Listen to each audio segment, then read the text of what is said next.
Welcome back for our special keynote address coming from Kenya. Unfortunately, the ambassador is apparently still at the airport, so we're not sure if he's going to make it, but luckily his commercial attaché is here, who actually has the text of the ambassador, so he's kindly agreed to present the text of the ambassador. We would be very happily surprised if the ambassador doesn't in fact come, but if not, it's okay. We're very, very happy to have the commercial attaché here, and we very much look forward to having the perspectives of Kenya conference. Ladies and gentlemen, Mr. Oliver Konje is the commercial attaché of the Embassy of Kenya. He began this position in May of 2011. Before that, he was actually based in Kenya as Chief Trade Development Officer at the Ministry of Trade. Before that, he actually worked in academia, and he was a lecturer at two places, the Kenya Institute of Business Training, as well as the Jomo Kenyatta University of Agriculture and Technology. In the meantime, he also worked a little bit in the private sector itself as a consultant on business, management, and finance. And he was initially born in Lake Victoria, Kenya. So I think what's interesting today, through the eyes of a commercial attaché, we can really see how also the cultural bridge, in my opinion, very often can influence the economic bridge, and vice versa. And especially when we're talking about the relations between Europe and Africa, I think that's crucial. So often that cultural bridge serves as a barrier. So I'm hoping we can hear some optimism on behalf of Kenya in terms of how one can flip it and really turn that cultural bridge into a positive to enable trade, development, etc., as opposed to just these discussions about aid that I think we're all getting tired of. I think really what Africa needs, as we all agree, is trade, not aid. And so I think in that sense, the cultural bridge, I think, really can play a vital role in developing also the economic bridges. The topic that we actually agreed together with the ambassador is cultural bridges between Kenya and Germany in the context of globalization and multiculturalism. Ladies and gentlemen, please join me in a very, very warm welcome for Mr. Oliver Konje.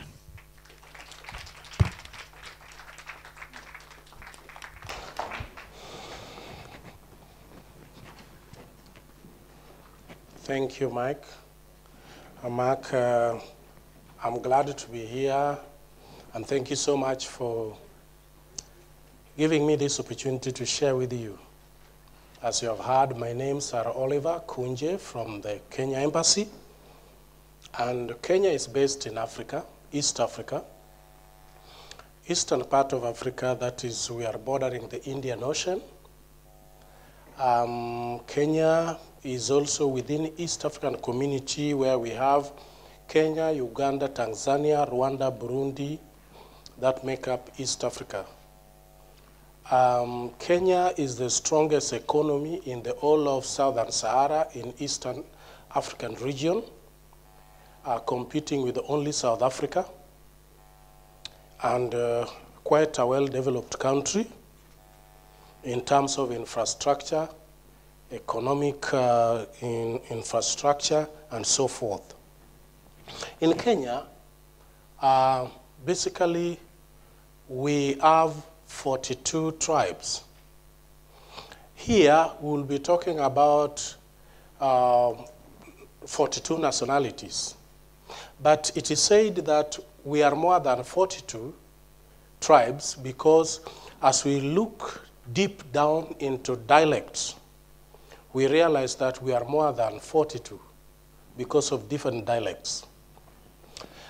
Based on that, we have learned to coexist because of that diversity. We also have, apart from those dialects, we also have the Indians living in Kenya who came before 1900 because they came to trade with Kenya. We have Arabs who came to trade with Kenya for many years along the coastal part of Kenya. And out of intermarriage, something developed which was very unique, cultural, that the marriage between Arabs and the Kenyan African coastal area gave birth to what we call the Swahili people. So Swahili is a mixture of African language and Arabic. And that sometimes when we speak Kiswahili, an Arab can pick a few words, the same with Indians. So we are quite mixed, and we also have the Europeans because of colonization. You know, we were one of the biggest British territory in Eastern Africa.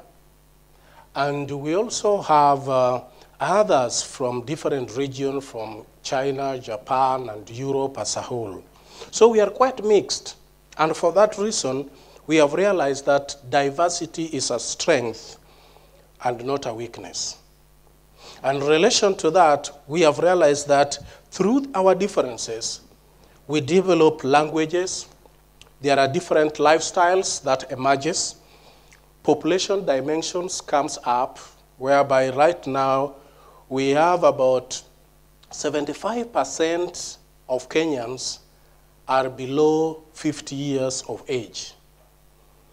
So if somebody wants to campaign in Kenya and go to parliament or to go campaign for presidency, you have to focus on the youth and not on the old. That's when you can succeed.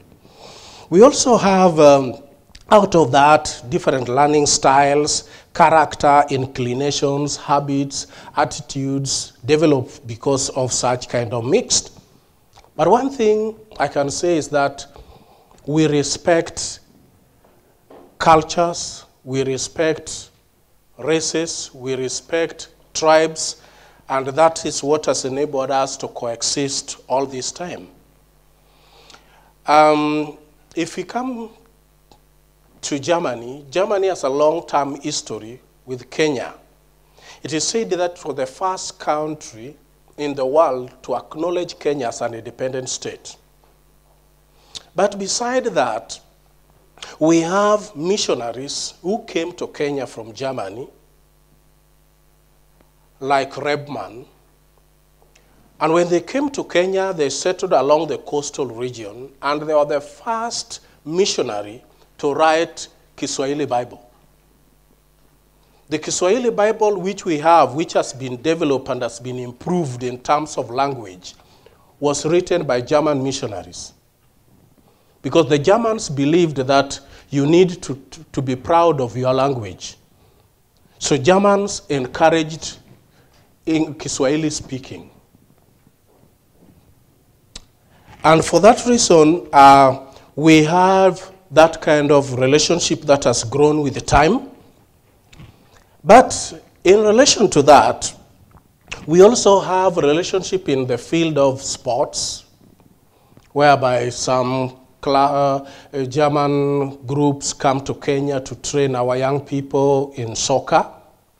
And as you know, that Kenya is maybe, if not the one, but maybe the strongest athletic country in the world in terms of long races.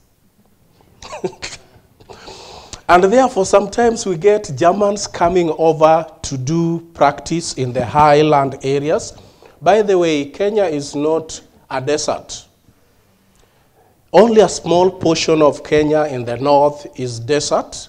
We have savanna type of climate. We have woodland type of climate. We have island type of climate. We have mountainous type of climate, to the extent that we also enjoy snows on the high mountains, like Mount Kenya, like Mount Kilimanjaro at the border, and so forth. So the climate is favorable to all of you, so please come to Kenya. So because of that diversity in terms of physical features, we find that our people are doing very well in sports. And therefore, we thank the government of Germany working with us in those areas. We also realize that in order for us to have a strong multiculturalism, we must also focus on language. In Kenya, we have German schools, and we also have Goethe Institute in Nairobi that are actually teaching German, and there are Kenyans who are German speakers. Not because they have come to Germany, they have never been here, but they're German speakers. I'm a father of 3 sons. They are all in Kenya. My firstborn is in the university. He's doing a Curo Science, but he was told, this course you must take 1 foreign language. So my son is taking a German language as a foreign language. So we are that kind of a nation.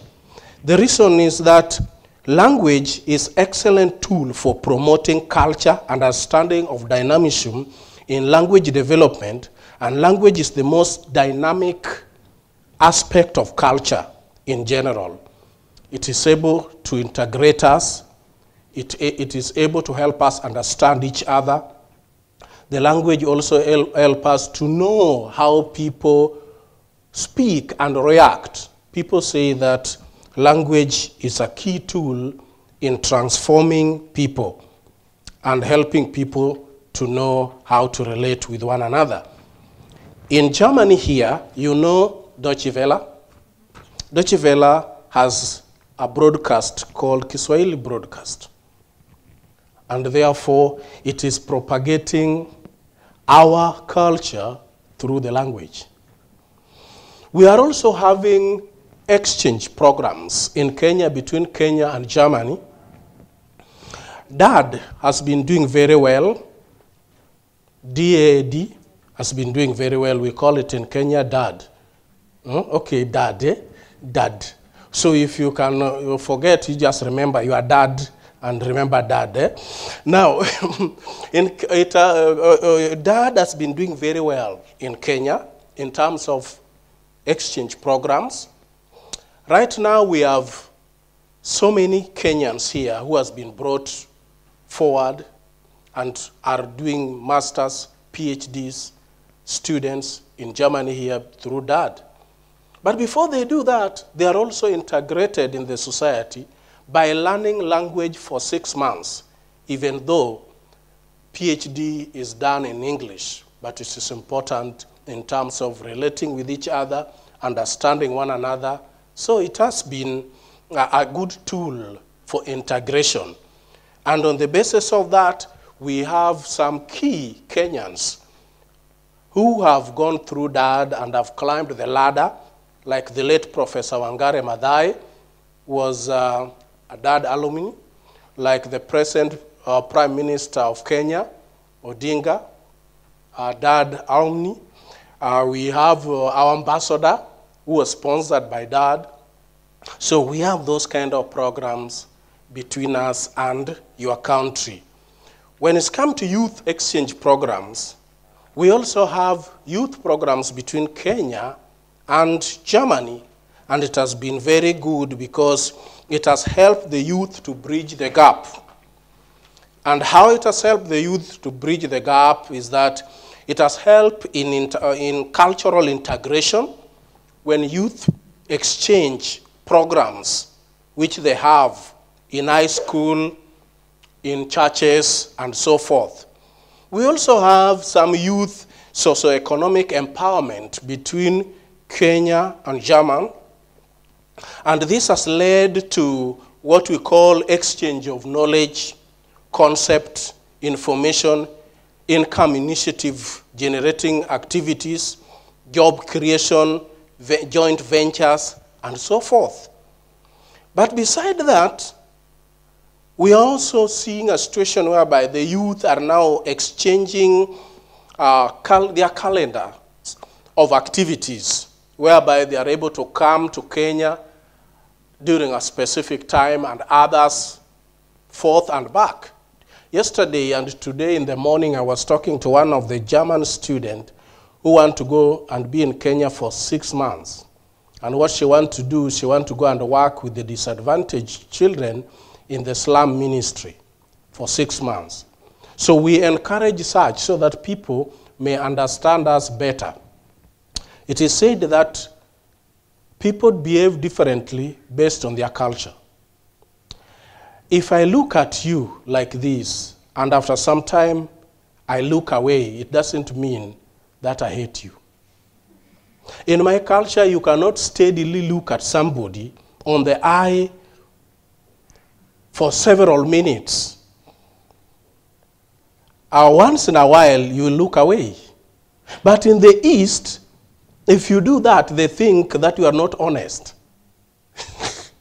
So culture, understanding culture is very important. And that's the reason why I'm here, that we may share on the same issues.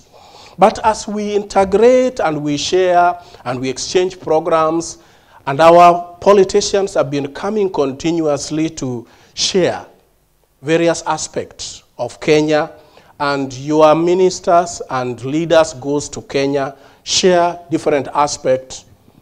We have realized that the more we integrate and we understand one another, the more we do business together, because we are able to realize that we have differences in the field and we can capture or capitalize on the same, on our differences.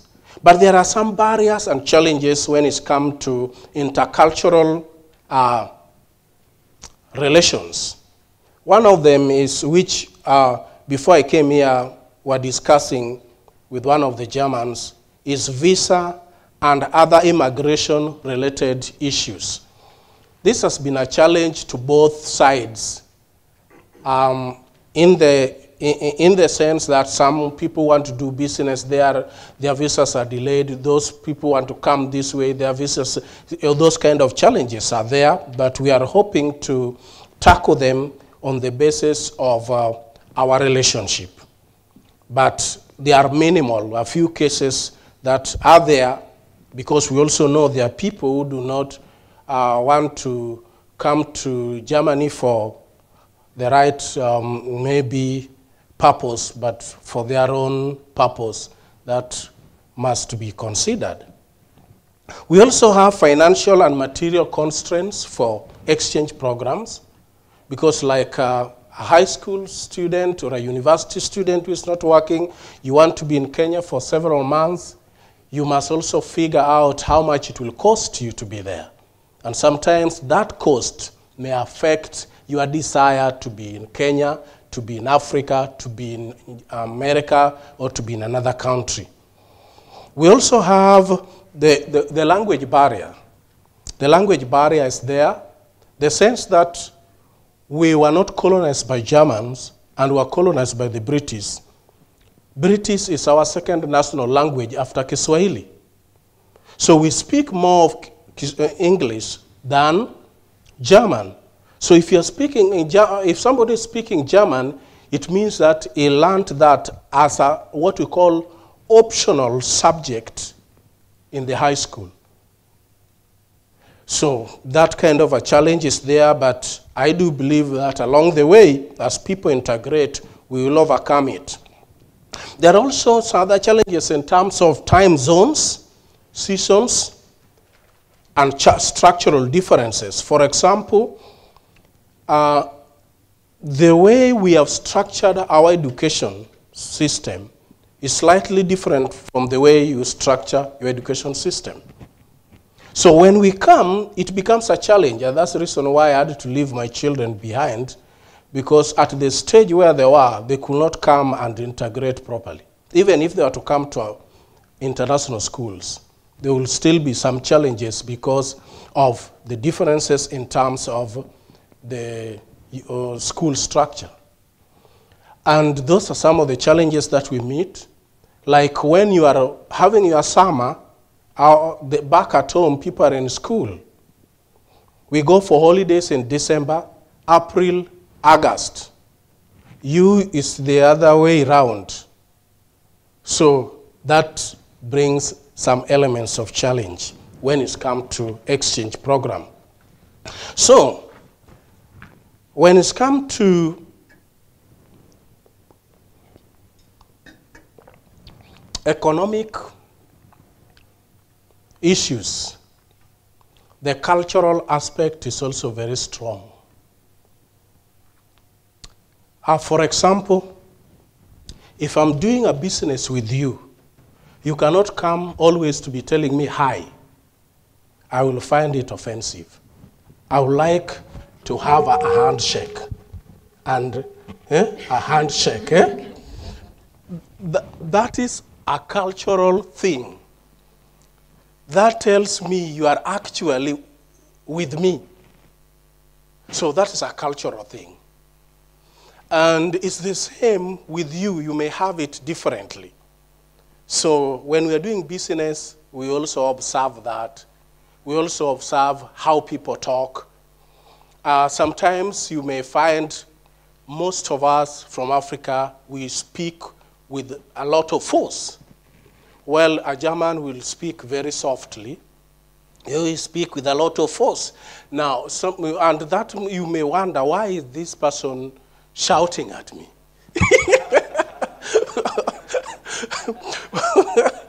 Well, he should be just talking. Well, on his side, he's actually not shouting. He's actually making the point clear. So you see that kind of a thing. So in the process, when you learn more about differences in culture, it helps you to integrate with the people. It also helps you to know how to go around some issues when it's come even to what we call economic negotiations. I worked in a department in external trade whereby we're doing much of negotiations. I was in Asia, charge of Asia, and we're doing a lot of negotiations, and sometimes those negotiations can be rough because everyone wants his portion out of what you are negotiating. So if you don't understand the other side and their culture, sometimes you can easily reach a point whereby you are not going anywhere with your negotiations. So these things are important. Otherwise, I beg to stop there and give you a chance to ask any question.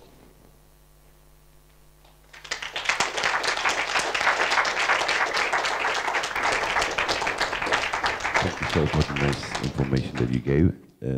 We are here since 3 days, and finally there is one speaker who was talking about a success story, which was a pleasure for me personally to hear that. So congratulations and go on, please. At least a country has succeed about to live together with multicultures. As you say, 69 dialects and 42 minority groups. Congratulations. I have a question about people who come from Kenya to Germany. I'm not sure to what degree that happens or how many people in Germany have Kenyan background, but I'm curious if basically how these people feel in Germany in terms of being accepted. Do they ever feel that there are any problems or miscommunications between the Germans here when they come to visit for school programs like you were saying or for any other programs? Well, the most highlighted one is the language. They say that German language is a bit technical because sometimes it is different from speaking it and writing it. Because sometimes you are speaking it, and when it comes to writing, you may start with the end of your sentence the other way around. And these are some of the challenges they face, but along the way they learn to cope up with it when it's come to integration. The other aspect is that which have come across all over, even in the US. Somebody was asking me whether Kenya is in Nairobi. Well, Nairobi is the capital city of Kenya. The aspect of meeting people who do not have actually the knowledge of where you come from. So that is a challenge to them. It takes them time to understand where do you come from. And somebody asks you, do you live on top of trees? And you say, no, we live in houses.